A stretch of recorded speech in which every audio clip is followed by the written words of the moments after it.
Dan setelah itu kalau memang toh dimungkinkan untuk kami selaku PH-nya, kami juga akan menjawab. Saya Silakan. jawab secara umum aja, selebihnya nanti PH. Ya, tuntutan JPU yang 12 tahun untuk saya melihat tidak mempertimbangkan situasi yang kami hadapi, di mana Indonesia dalam posisi ancaman yang luar biasa. Pada saat itu.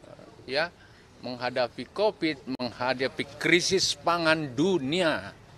Dan pada saat itu Presiden sendiri menyampaikan dalam pidatonya bahwa ada kurang lebih 340 juta orang di dunia yang akan kelaparan. Dan saya diminta untuk melakukan sebuah langkah extraordinary. Saya lihat ini semua tidak dipertimbangkan. Apa yang kita lakukan pada saat itu. Yang kedua, ada El Nino yang hantam seluruh dunia.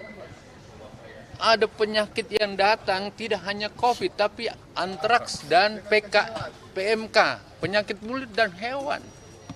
Harga kedelai naik, harga tahu naik, harga tempe naik, itu akan terjadi. Saya manuver ke sana.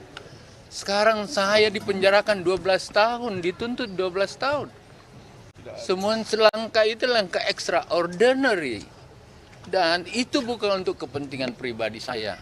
Tapi biarlah proses hukum. Saya percaya pada KPK. Saya percaya pada proses yang ada. Oleh karena itu, tentu saya berharap besok pada saat pembelaan pribadi saya akan saya nyampaikan semua yang saya pahami tentang aturan, tentang seperti apa yang terjadi pada Kementan. Semua yang dilakukan di Kementan dengan nilai 44 miliar itu dibandingkan kontribusi Kementan setiap tahun di atas 2.400 triliun. Di atas 2.400 triliun. Yang kau cari sama saya 44 miliar selama 4 tahun. Dan itu semua untuk sewa pesawat, sewa helikopter, itu pribadikah? Perjalanan dinas ke luar negeri itu pribadikah? Saya kira itu teman-teman pahami saya kalau saya agak menyampaikan seperti ini. Tidak niat.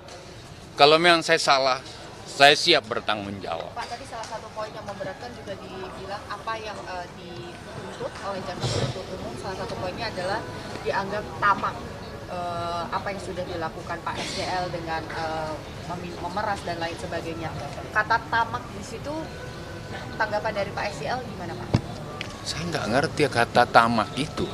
Yang saya coba jelaskan di setiap orang, kau pernah dapat perintah langsung nggak? Dengar dari mulut saya. Yang kau dengar dari mulut saya dengar SOP harus memenuhi SOP by digital. Selalu harus don't ever against the law, jangan lewati aturan. Yang ketiga, no corruption, itu dengar langsung. Tetapi perintah untuk minta uang dan lain-lain, dia tidak dengar langsung, katanya, semua bilang katanya. Itu fakta persidangan. Saya kira gitu ya. Saya terlalu panjang nanti. Udah. Buka. Kita nggak ngapa-ngapain kok Bang. Kita lanjut.